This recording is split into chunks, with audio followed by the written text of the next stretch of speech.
All right, what is going on, everybody? Welcome back to another day of SaberSim's DFS office hours. It is Wednesday, May 10th of 2023 here. Looking ahead, MLB main slate already going. Good luck to all of you on the main slate. I saw the Yankees had a big first inning, so we'll see how the rest of the main slate goes. Also for MLB over on DraftKings, there's a 5-game afternoon slate starting here in about like an hour and a half ish, and then we have a 4-game night slate, 2-game NBA playoff slate. We'll see if the Lakers can take out Golden State tonight to move on. 2-game hockey slate, and then we also have the AT&T golf tournament teeing off tomorrow morning. So it should be a fun day of DFS here. Gotta love the all-day sweat with the MLB early slate. It's one of my favorite things. And then we also have the early golf sweat tomorrow. So it should be a fun rest of the week of DFS here. For those of you who are new here, welcome. My name is Andrew. I'm one of the coaches over here at SaberSim. It's a show where we go over how to use the SaberSim app, answer any and all DFS related questions. You can post questions live in the YouTube chat or in the office hours channel in our Discord server. If you're not in our Discord, there's a link in the description below to get joined up. Highly recommend it. A lot of good DFS conversation happening in the channels each and every day. You get to see when sims kick off or sim alerts. You get to see we pull in underdog tweets, so you can see when a lineup gets released and then when a concurrent sim gets kicked off. So a lot of good information about lineups and injuries and information related to the sims in the Discord. But with that being said, gonna get the app pulled up here. Looks like we have 2 questions that came in via support. I'm going to knock those out first. And then it looks like we also have 1 question in the Discord. So if anybody has any questions, now is always a great time to get those in. But I'm going to get rolling with these first ones from support. So first question says, when entering, say, 80 to 150 lineups, are you trying to get exposure to almost every pitcher in stack, even if they are at the smallest percentages, say even one lineup? I'm trying to apply my own process and spreadsheet, then adjusting SaberSim's ownership a little to be either overweight or underweight on ownership at the pitcher and stack levels. I just don't know if I should take hard stands and just eliminate certain plays altogether, or include them at low percentages just to get a small exposure to everyone. So good question to get us started here. I'm going to build lineups for the main slate here. I think this question is a little more relevant to some of these like larger slates here overall. So I'm just going to make 2 adjustments, 2 projections, and then just let these lineups run while I talk about this a little bit. So really, to me, it really comes down to a risk management question. What type of player are you? Do you like to get really spread out, or do you like to or do you like to play really concentrated, right? Do you want to take really strong stands on certain teams? The answer to that question is really different for everybody. It's going to be different from me to Jordan. It's going to be different from you to another SaberSim user, right? So really comes down to what are your goals? What are you trying to achieve with your lineup portfolio overall? I would say that the biggest thing here on this specific question is that if you get to a point where you finish your lineups, you don't make any more adjustments, you go to fill your entries, and you're uncomfortable with the exposures, they make you uneasy. We talk about process over results, right? So the big thing for me is like, I want to get my lineups to a point where, hey, whatever happens from this point on, I'm okay with the outcome, and be very process oriented here, and not just redo my process every day based on what happened in yesterday's games. So I want to be very sure that I'm comfortable with these lineups regardless of what happens here. So if that's not where you're at, if you go to fill your entries and you're like, you know what, I just feel way too concentrated on so many teams, and it's making me nervous. It makes me uneasy. I would say go back into your build and do something different to get more spread out, to get more diverse. The easiest thing to do is to use the min unique players. This is automatically going to, what it's going to do here is, let's say we're building 75 lineups, right? You used 80 to 150. I'm going to use 75 here. let's say that, we are building 75 lineups and our exposures are making us uncomfortable. The easiest thing to do here is just come in and adjust the min unique players. This is going to guarantee a certain number of players are different from every other lineup in the pool. So by setting this to 4, it's going to say like, hey, every lineup must have at least 4 players different from every other lineup in your 75, your set of 75 here. And then what we can see is that, our player pool is at 126 players at min uniques of 4. When this is at 1, it's at 112. So what we're doing is we're adding players to the player pool to meet this min unique threshold. We're going to have to get more spread out with our exposure. So we see Javier at 85%, Kershaw at 60%. And then we actually have some hitters here up at like 44% with Alex Bregman, Luis Arez, and Jeremy Pena, like in the high 30s. When we bump this up to 4 here, Javier goes from 85 to below 70. Kershaw goes down ever so slightly here. Arez goes from like high 30s to low 30s. Bregman goes from 44 to 28.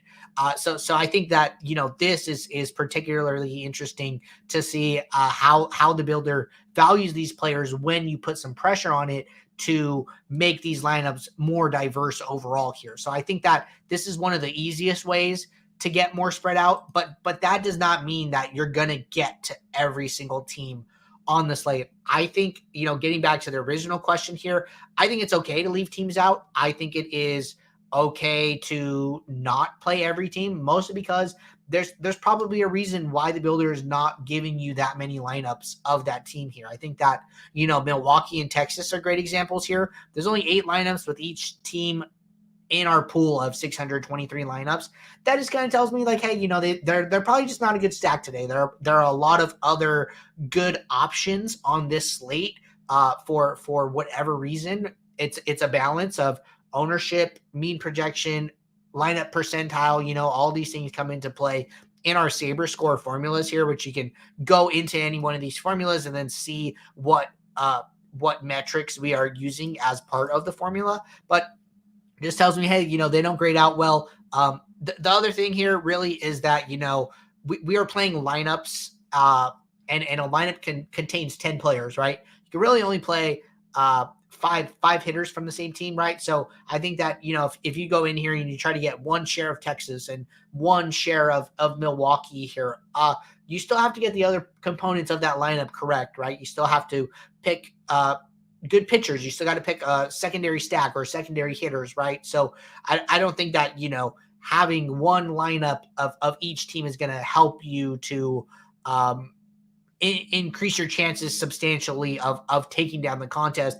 If that team goes off, probably going to be pretty hard for you to get there without more shares of that team overall. But I think that, the bigger picture is that in the context of this slate, these teams are just not the best plays, and you should be okay not playing them. And then, if they were to go off for whatever reason, there's always tomorrow, right? It's daily fantasy sports. We just got to take the L and move on and continue to be process oriented here in our approaches.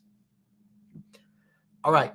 That was our first question from support. Good question to get us started today. We'll make sure to get you a timestamp recording of this segment and going to move on to our second question from support, and then we will jump over to the Discord from there, followed by the YouTube chat. So we will get to all the questions before the end of the show here. But second question from support says, also, is there a way to build to ensure the players who are put into guard flex utility are flexed in for a later tip-off so there's more flexibility with late swap?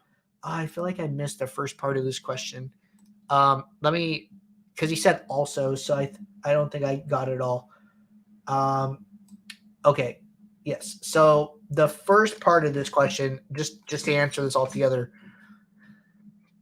was I have 2 questions about NBA. One, is there a way to set a rule or edit a player pool so that a multi-position eligible player such as point guard / shooting guard or shooting guard / small forward only appears in one position? For example, if I want D'Angelo Russell, who's a point guard / shooting guard, eligible to only appear in lineups as a point guard and not randomly distributed as a shooting guard, guard, or flex? Yes. So let's go over to NBA, and we will knock out these two different questions here. And I think I clicked on NHL, get it back to NBA. So let's say that, we're talking about multi-eligible position players here, right? Let's use D'Angelo Russell specifically in this example. So we can see that his eligible positions are point guard, shooting guard, guard, and utility. If you do not want to use him in 3 of these spots, but only one, what you have to do is go into each of these individual columns here. So there's a point guard column, a shooting guard, small forward, power forward, center guard, forward, utility. These are reflections of what you see for your positions in the DraftKings lineup. So then what you would do is, right now we're in the all tab. If I were to say, use 100% of D'Angelo Russell, it could use him across any of these 4 positions here if we're in the all tab. But let's say that I want to not use him as a shooting guard. I need to go to the shooting guard tab and then change his max exposure to 0, and then go to the guard tab, change him to 0, go to the utility spot, and then also change him to 0. So then now the only available spot for him to be put into lineups is in the point guard position, where his max exposure is still set to 100. So that means that, he's eligible to be put in lineups up to 100% at the point guard spot. I think that the situation here that a lot of users will run into, which I just want to kind of warn people against here, is making an adjustment to max exposure in one of these specific columns here, but not doing it in the all tab. So like, let's say that, hey, I don't want more than 50% of D'Angelo Russell, right? So I'm in the point guard position. I set him to 50% max exposure. That is only at the point guard spot, right? The builder can say, okay, well, I can only use him 50% here, but I can still use him shooting guard, guard, utility. And then when you go into your build, after you run your build and you see that you have 100% D'Angelo Russell, and you go, what the hell is going on? I thought I set him to 50. You did not set him to 50 in the all tab. So just make sure that you do that in the all tab.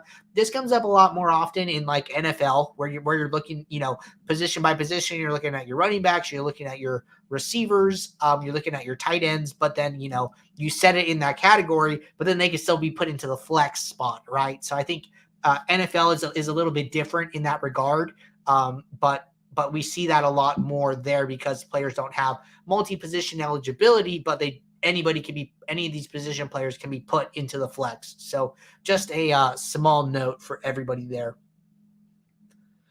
And so that is how we handle the D'Angelo Russell part. And then getting back to the second part, also, is there a way to build to ensure the players who are put into guard, flex, utility are flexed in for a later tip-off, so there's more flexibility with late swap? So we do this automatically. If we are going to use 2 point guards here, and we're going to, or let's say we want to use 3 point guards, right? So we're going to use Jalen Brunson, we're going to use Kyle Lowry, and then we're going to use Steph Curry.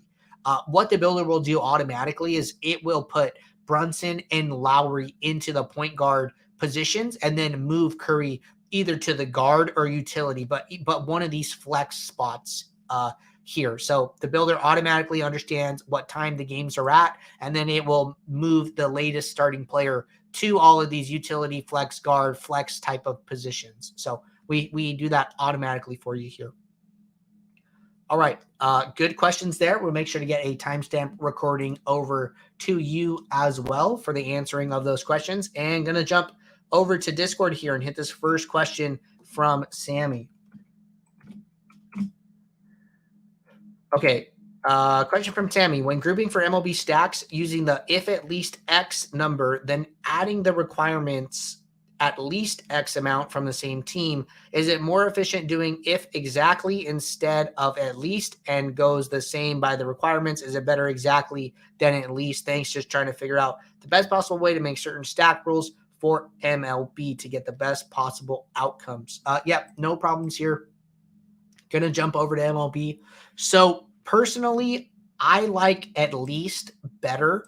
And the reason I like at least, it sounds like you're doing an if-then rule. So we could talk about it this way, right? So you're saying, I'm going to use a group automatic rule. If at least one, then use at least X. So the question is, should we use if at least or should we use exactly here? And the reason I like at least better is because it's a little more flexible. It allows for you to set basically a guardrail threshold where like, hey, I don't want to go below this number, but I'm okay going above this number. So like, let's say that we're going to use our rule where we try to limit the number of one-offs that we're using or the type of players that we're using in a one-off. So what I would say is if at least one, we're going to group by team, where home runs, we're going to add a stat requirement here. So I'm saying if I have at least one player from a team whose home run expectation is less than 0.1, then use at least two players on the same team that are hitters. So we're saying, hey, if a guy doesn't hit a lot of home runs, I want to make sure to use him in at least a 3-stack here, right? So I'm going to save this as a rule. And then now this rule is created, right?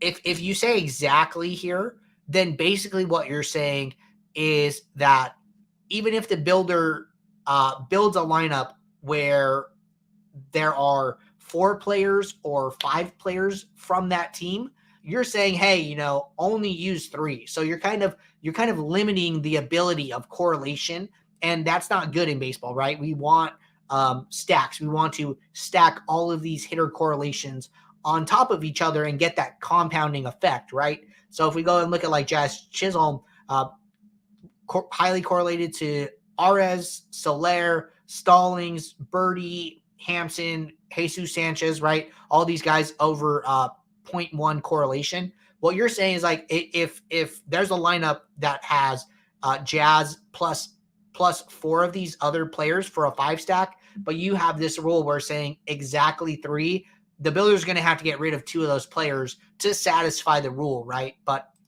if you use at least, you might get a 3-stack, but you also might get a 4 or a 5-stack. So this at least version is a little more flexible. I prefer to do that. I am coming from the approach that I do not want to seriously inhibit the builder's ability to build what it perceives to be the best lineups. I just want to kind of guide it in the direction that I want it to go in certain situations. So I think using at least or no more than it will always be better than using exactly. I think exactly can be just very stringent and probably not necessary in most cases.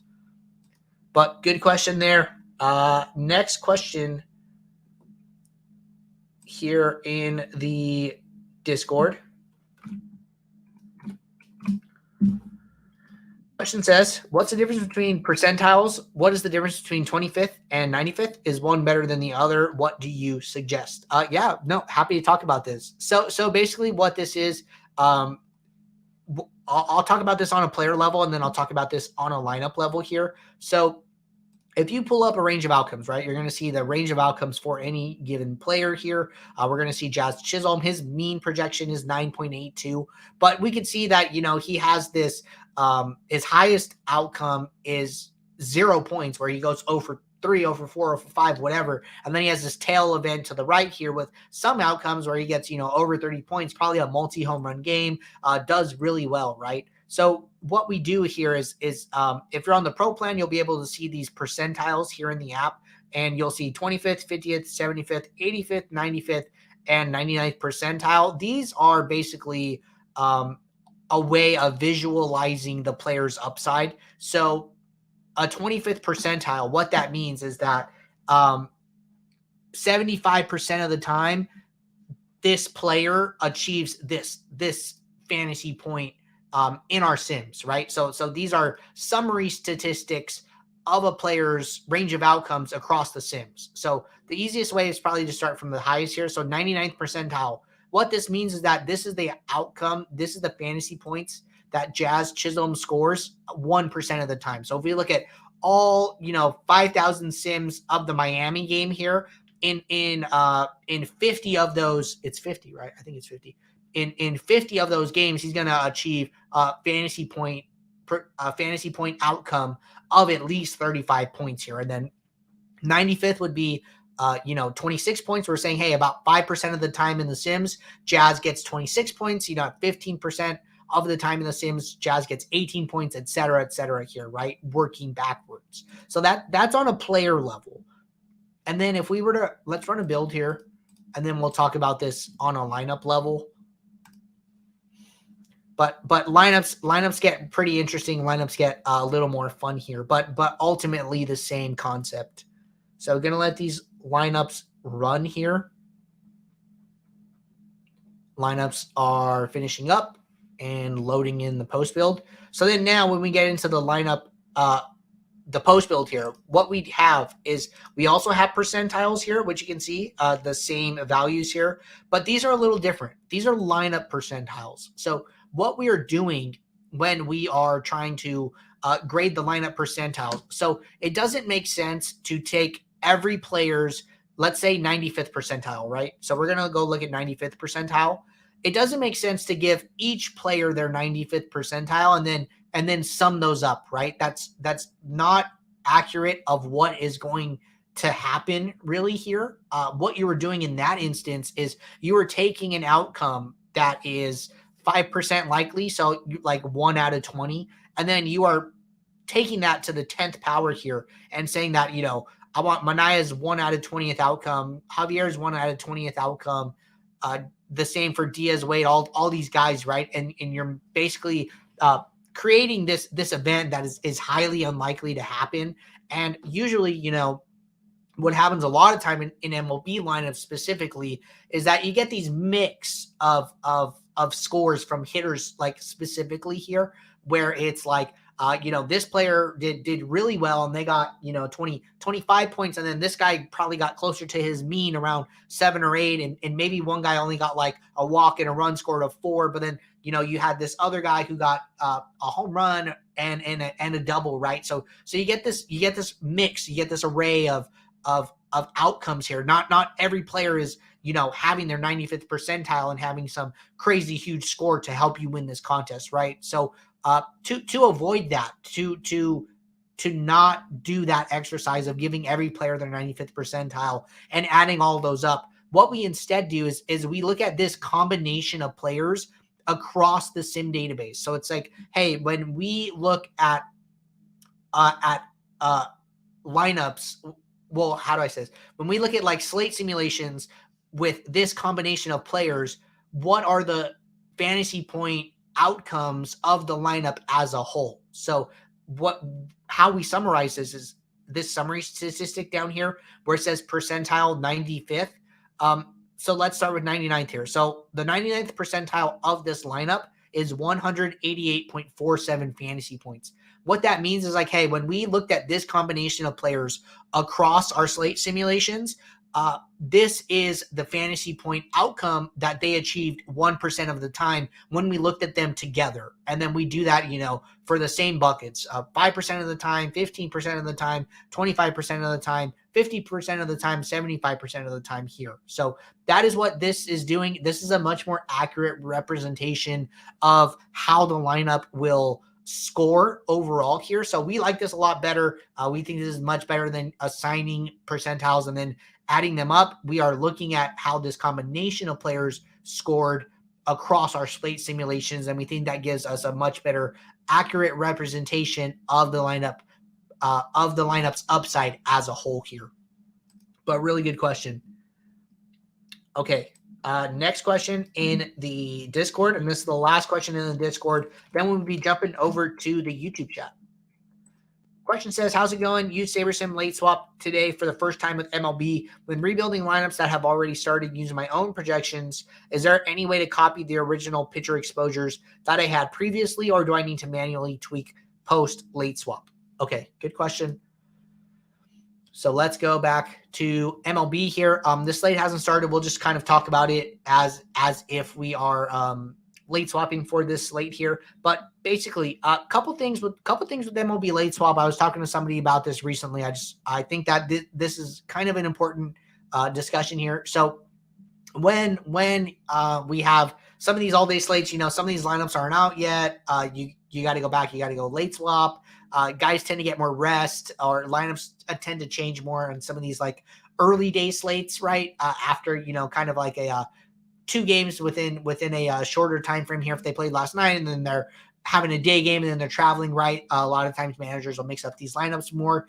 What I would suggest for handling this is really 2 things. I think that if you have a lot of time here and you know the news with plenty of time to go before the next set of games start, what I would do, and you know what, I'm gonna need an entries file to demo this.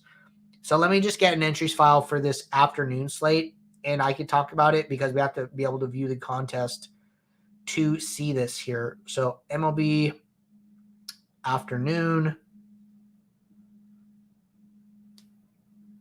and I will just enter this quarter jukebox here. All right, so I got an entry for the quarter jukebox. Going to go to my entries tab. Going to use the download template file from DraftKings button, which is linked up to DraftKings. If you are signed in on the device that you are using, then that will automatically be able to bring in the CSV for your contest file. So then now I have this contest, right? So if you go to build lineups, this late swap will be toggled on automatically once a slate has started. So once we get past this 3:40 p.m. Eastern time up here at the top, the builder will automatically toggle on late swap for any additional builds that you run after this point.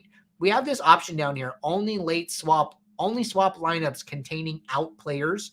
So let's say that you had, 150 lineups, but you had 5 lineups with some player. Maybe Mike Trout gets a rest day, right? So you have 5 lineups with Mike Trout. So rather than late swap all 150 of your lineups and have to, redo a lot of the work that you've already done, I think it's a lot easier to come into the late swap and then only swap lineups containing out players. This will single out the 5 lineups that have Mike Trout in our example and only swap those 5. So it will not touch all 145 of your other lineups here. So I think that this is a lot better option for MLB. MLB is not like NBA, where a player in a game that you might not have that much exposure to gets ruled out, and then that just completely changes the slate for NBA. You know what I mean? If there's like a late night game and LeBron gets ruled out and AD gets ruled out, and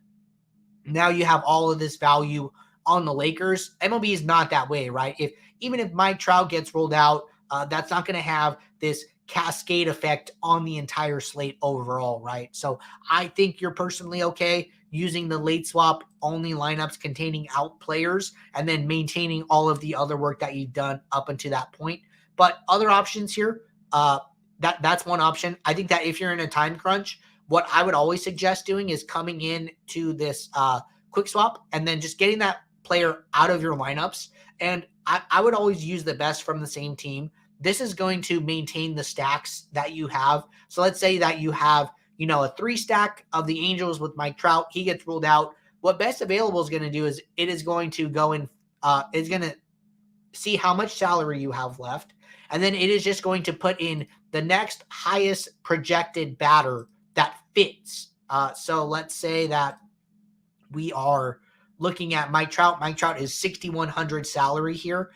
Then we're going to take him out.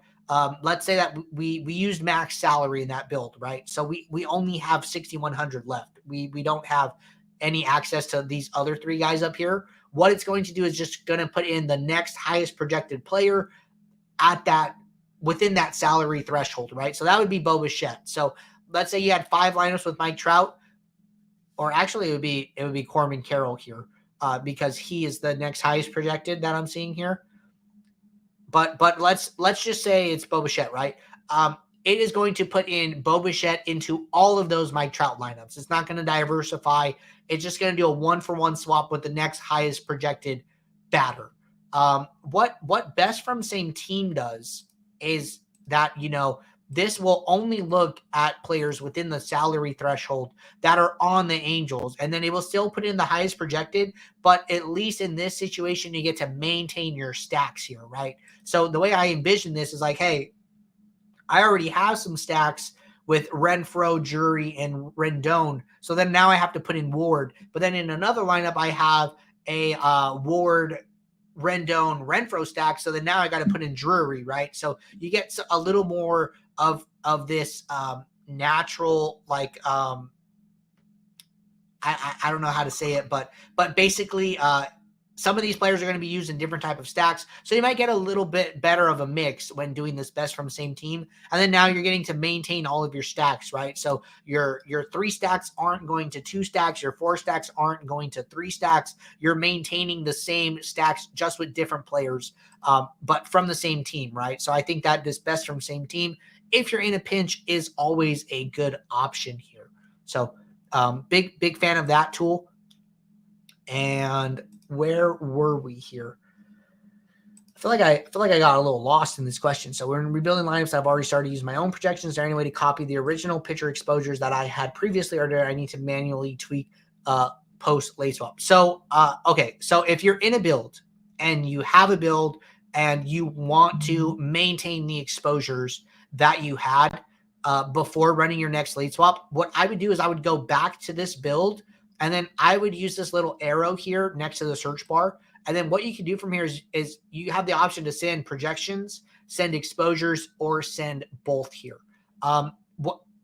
Where projections come into play is if you are like manually tweaking projections here, like up or down, ticking players up or down. I would highly recommend doing any of that work in the home screen here. Just because this is like a builder input here, really. So what you are doing is you are adjusting the player's range of outcomes. So let's say Alex Bregman here, right? His mean projection is 9.48. Let's say I drop that to 8.5. What I'm doing is I am taking his entire range of outcomes and shifting it to the left. So every time he gets 20 points, now he gets 19. Every time he gets 10 points in the Sims, now he gets 9, right? That is what is happening. I think that work is better done in the home screen. I think that, sending what, to finally answer the question that I have been not answering, if you made specific adjustments to minimax exposures for pitchers here, right? Let's say Javier, you dropped to 75%. Let's say Manaya, you dropped to 45%. Let's say, you want some Kevin Gausman, so you're going to bump him to 15, Merrill Kelly to 15 as well here, right? And I want to make this adjustment. What I can do is I can hit send exposures, and then this is going to take the exposures that I have in this post build and then apply them to these players in the home screen as basically an input here. So if I go to pitchers, I'm going to see that, I have Kevin Gausman at 15%. I have Javier at 75%. So all of these values came from that build. So if you want to maintain those exposures before running your late swap, I think that using the send exposures button from the last build that you used is the easiest way to get that information back to the home screen here. But just so you know, that is going to do it for all batters and pitchers and stacks, right? So if you were in this build, like the send exposure is a send all exposures button is basically what I'm saying. So if you made adjustments to individual batters, if you made adjustments to team stacks, if you made adjustments to stack types, all of that information is going to be sent as well. So what you might want to do here is like come to the all batters tab. I actually don't know if this works, so I'm interested. So what I can do is I can go to all batters, and then I can go up to the column header and then use this like master reset button. So let's just say, are you sure you want to reset all player min exposures? I'm interested to see if we hit yes here. It's not resetting him. Interesting. I was trying to see if it would work, if it would reset the pitchers, even though we're on the all batters, which I don't know why it's not working. So let me just try max exposure maybe. Okay, so it looks like there's like a little bit of a bug here. If you ever run into a bug, having issues with the app, go up to the settings drop down in the top right, use the report a problem link, and then just give a brief description of what is happening. This will go straight to our support team, and they'll be able to get back to you here. So what I would say is give them some details is when on all batters tab, cannot use master column reset for min/max exposures. That's really all the detail we need, and we'll be able to take it from there. But definitely something buggy going on here. But basically you should be able to reset here. You could also reset in the cell itself here. So it looks like the cell reset is working just fine. All right, we are through questions in support and Discord. Jumping over to the YouTube chat now. Question from Shane. Shane said, besides Showdown, is it ever a good idea to have pitchers versus batters in the same lineup? Also, only 1 day of tiny profit since opening day. Rest have been losses. Time to toss the towel on MLB, maybe? Okay, so let's go through the first part here. So I would say that, this what we're talking about here is in the build lineups. This allow batters versus opposing pitchers is toggled off automatically here. So we do not want that because these players are often very highly negatively correlated here. So if we go into a pitcher, we look at Luis Castillo, his, all of his highest negative exposures are going to be to Texas batters, right? So we do not want to roster Texas batters generally here when Luis Castillo is the pitcher. The only time that this is going to be toggled off really is on small slates. I think if you go over to this 2-game turbo slate, I think that this will be toggled on automatically here. And I wouldn't purposely turn this on or off in general here. I think that there is situations where it makes sense. I think this 2-game slate is a fine example here. You know what I mean? It's a small slate. Let's look at our pitchers for this slate. We have Verlander, Green at above 9K salary, and then we have a big drop off with Kremer and Chirinos here, right? So really, there's probably plenty of outcomes here where somebody on Cincinnati, hits a home run. Maybe who's a batter on Cincinnati? Let's say that Jonathan India hits a home run. Verlander goes on to throw 6 innings. Verlander throws 6 innings, 2 earned runs, and has 10 strikeouts, right? Well, those two runs came from somewhere, right? So maybe Jonathan India hits like a 2-run home run, right? And he can get there as part of this lineup on this small slate, right? So that's why it's toggled on for these really small slates, but I wouldn't go out of my way to toggle it on unless SaberSim is default toggling it on for you here. And then on this second part here, doesn't sound like you've had a lot of success over like the first month of MLB here. I think that's, pretty normal, unfortunately here. I would say, it's great to see you here in office hours, trying to get better, trying to ask questions, trying to do something to improve your process, right? If you're looking for like a little snapshot of what variance looks like, I think that Jordan did this demo a while ago now, but it's still really relevant. So if you go over to the search bar on the YouTube channel and then just type in variance, and then we're going to have this like highlight here. It says, what does variance after 100 slates look like for a winning player? So what Jordan basically did is that he assumed that a player has a very high long-term expected ROI and basically ran like season sims, I think, for MLB here. And there were seasons where the player loses. There were seasons where the player wins. There were seasons where the player breaks even if this is a very, very like 2x better than the field type of player, right? This player is expected to be much, much better than the field, and they still have losing seasons. So this video is really good. I would highly recommend checking it out. And then aside from that, I would also recommend, making sure that you're following the DFS profit plan. That is kind of what the profit plan is, or what the intention behind the research for it was for. So if you're looking for like an in-depth breakdown of what the profit plan is, we did a Behind the Sims series on it. It's episodes 1 through 5 under podcast here, Behind the Sims. But the DFS profit plan is a contest selection framework that is, its entire goal is to help you smooth out your variance over time while still allowing you to play lineups that help you to grow your bankroll. So follow DFS profit plan, check out that variance after 100 slates. I encourage you to continue to try and get better, try to ask questions in office hours, in Discord, get feedback from other players in the community, but hang in there. And also one other last note, in the Behind the Sims series where Eric did a lot of back testing on MLB, he said even the best players like players who have a really high win expectation. I forget what the parameters he used were, but even a player who we artificially give a much better expectation of winning still only had 6 to 8 profitable days in a 30 to 31 day calendar month here. So overall, you're going to lose more days than you're going to win. It really only takes that one win to make back all of your losses and then get you that profit that you are waiting to achieve. So hang in there and keep grinding it out. All right. Question from Ryan. And really quickly, Shane said, I will def watch the variance video. Thanks for that. I can plug and play and win where I know nothing like F1, but not MLB, which makes me think it's me, not the builder. So yes, MLB is definitely tougher. MLB, you don't get as much soft money playing MLB DFS. That's why you see like some of these very top heavy payout structures. I just don't think that the market for MLB DFS is what it used to be. I think that, other sports are continuing to grow in the DFS economy, right?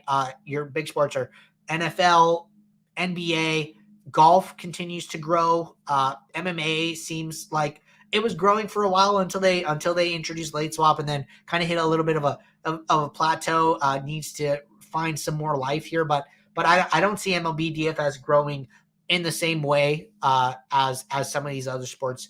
Unfortunately, even though I personally love MLB DFS. All right, question here from Ryan. Looks like we have 2 questions from Ryan here, or comments from Ryan, and then these are our last questions of the show. So if anybody has any last questions, get those in now, but we're going to hit these and see where we go.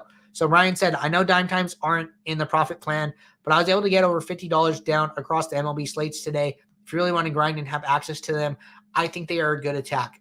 So I'm not 100% sure that the dime times aren't in the profit plan. I think that, what you are showing here is a great example. They open dime times like all day long, right? They fill them, they open them, they fill them, they open them. It sounds like you got 25 different dime time contests.